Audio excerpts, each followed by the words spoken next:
Hey gamers, if you like worker placement and dice manipulation, then you're going to want to check out Guild Academies of Valeria.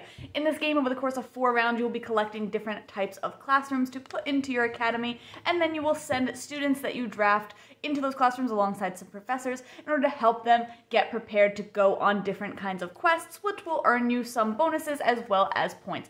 When you do enough quests, you'll also earn different victory tiles, which will trigger at the end of the game for additional points. Throughout the game, you'll also be taking other actions as you draft those students to get one-time bonuses, or move your banner onto special discounts or effects during the game, or other end-game bonuses.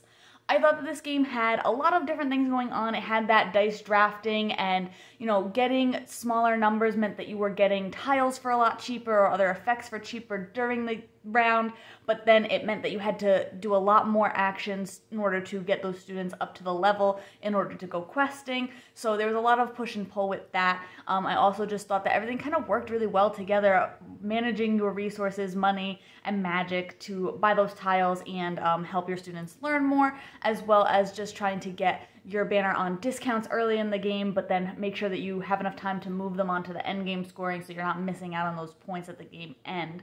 I just think that the questing worked really well as well. You can, everybody can do one quest in a round, but if you miss out on the quest, it will go away at the end of the round if somebody did it. So I thought that was really cool too, that you weren't blocked out just because you were later in turn order, but you did have the opportunity to do all of those quests if you had the right dice that were learned up enough and brought up enough pips for that.